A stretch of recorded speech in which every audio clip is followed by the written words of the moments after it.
Zona horor. Tersesat di balik kemewahan, Maya datang ke Surabaya dengan harapan yang tinggi. Ia meninggalkan kampung halamannya di sebuah desa kecil di Jawa Timur, mencari hidup yang lebih baik di kota besar.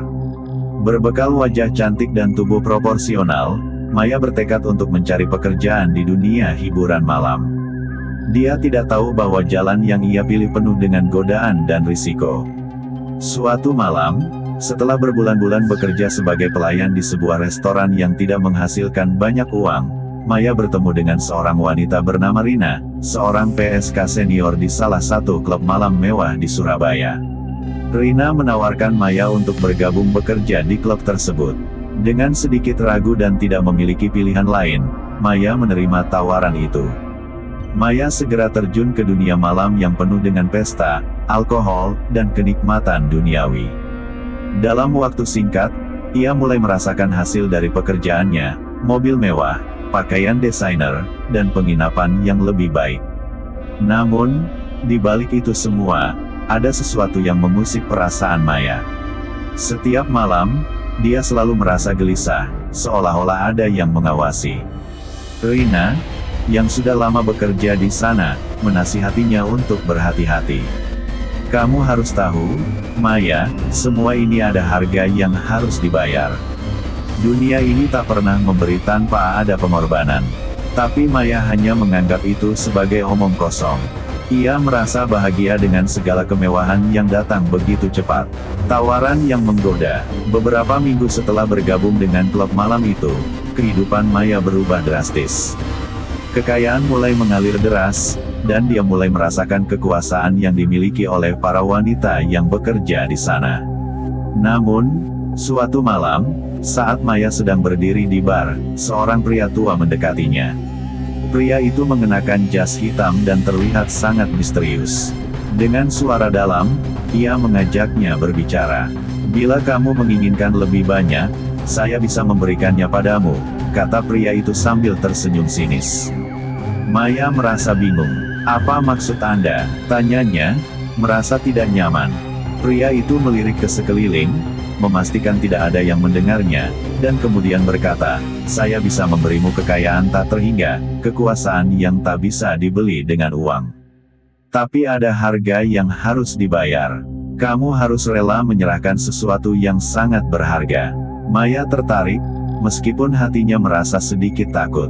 Apa yang harus saya berikan?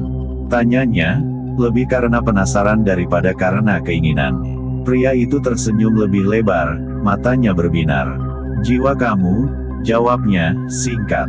Kata-kata itu mengguncang Maya, tetapi keinginan untuk lebih kaya dan lebih berkuasa mengalahkan rasa takutnya.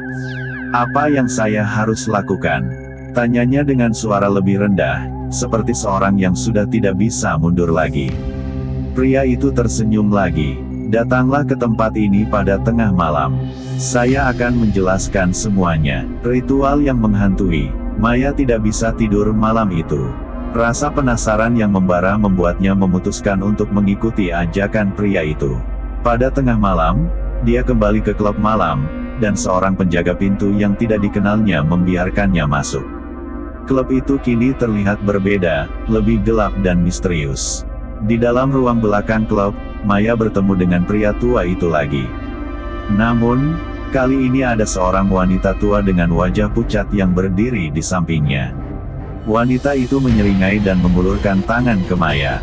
Kamu datang? Itu bagus, kata wanita itu. Sekarang, kita bisa melakukan ritualnya. Pria tua itu mulai berbicara dengan suara dalam yang penuh kekuatan. Dengarkan, Maya, apa yang kami tawarkan padamu bukan sekadar uang atau kekayaan duniawi. Itu adalah kekuasaan yang tiada batas. Tetapi, untuk itu, kamu harus melakukan pengorbanan.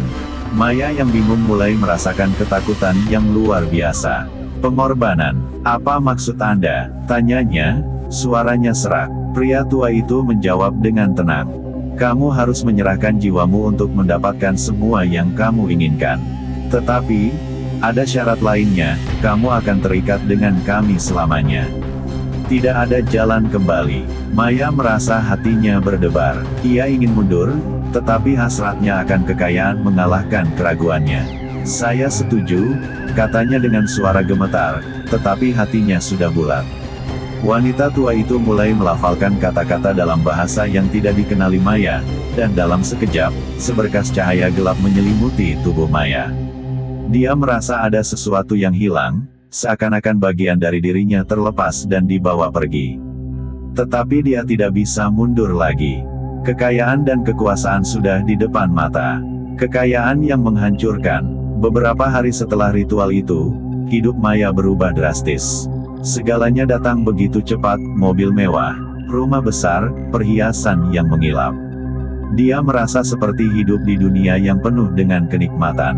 Namun, semakin lama, ia mulai merasakan ada sesuatu yang salah.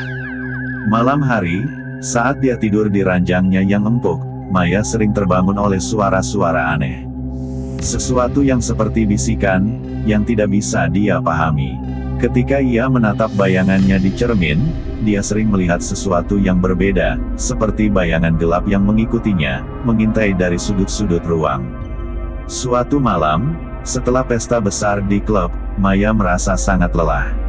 Saat dia duduk di depan cermin riasnya, wajahnya tiba-tiba berubah, matanya menjadi hitam pekat, dan senyumnya menyeringai dengan cara yang menakutkan. Perasaan takut dan cemas menguasainya. Dia sadar bahwa ada sesuatu yang salah, tetapi tidak tahu bagaimana cara menghapusnya. Dia mulai merindukan kehidupannya yang lama, meskipun penuh dengan kesulitan. Kehidupan yang sederhana di desa, jauh dari godaan kekayaan yang datang begitu cepat. Pembayaran yang tak terelakkan. Setelah berbulan-bulan hidup dalam kemewahan, Maya tidak lagi merasa bahagia. Jiwa dan tubuhnya terasa semakin kosong. Dia merasa seperti tidak lagi memiliki kendali atas hidupnya. Setiap langkahnya selalu diikuti oleh bayangan gelap yang tidak bisa ia hindari. Terkadang, dia mendengar suara-suara aneh yang memanggil namanya. Suatu malam, saat dia berjalan sendirian di jalanan Surabaya yang sepi, dia bertemu dengan pria tua itu lagi. Wajahnya kali ini tidak lagi ramah. "Kamu sudah mengambil apa yang kamu inginkan," katanya dengan suara serak. "Sekarang waktunya untuk membayar." Maya terdiam, wajahnya pucat. "Apa yang harus saya bayar? Saya sudah memberi segalanya." Pria itu menggelengkan kepala. "Kekayaanmu adalah milik kami sekarang. Jiwa kamu adalah milik kami. Tidak ada yang bisa kamu lakukan untuk membebaskan dirimu." Maya tersadar bahwa hidupnya sekarang sudah menjadi milik mereka, dan tidak ada jalan kembali. Dalam kesendirian, di bawah sinar bulan yang redup, ia merasa bahwa tak ada lagi harapan bagi dirinya. Akhirnya, Maya menghilang tanpa jejak, seperti wanita-wanita lainnya yang pernah terjebak dalam pesugihan. Sebuah legenda baru pun lahir di Surabaya tentang seorang wanita yang menginginkan segala-galanya, tetapi kehilangan jiwanya dalam prosesnya. Kekayaan yang diperoleh dengan cara yang salah tidak akan memberikan kebahagiaan sejati, meskipun pesugihan atau jalan pintas lainnya bisa memberikan kekayaan sementara. Kebahagiaan yang sejati hanya bisa diperoleh dengan usaha yang jujur dan keras. Menghargai diri dan orang lain, setiap individu memiliki martabat yang perlu dijaga. Memilih jalan yang merendahkan diri atau orang lain hanya akan menyebabkan penyesalan dan penderitaan dalam jangka panjang. Pentingnya kejujuran dalam berusaha mencapai tujuan hidup, apapun itu, sebaiknya melalui cara yang benar dan sah. Meskipun terkadang prosesnya sulit, tetapi hasil yang didapatkan dengan cara yang benar akan lebih berkah dan membahagiakan. Menghindari jalan pintas yang mengorbankan moralitas, praktik-praktik yang merusak moral atau menyimpang dari norma-norma agama dan masyarakat harus dihindari. Kehidupan yang penuh dengan kebohongan dan manipulasi hanya akan membawa kesedihan dan kerugian.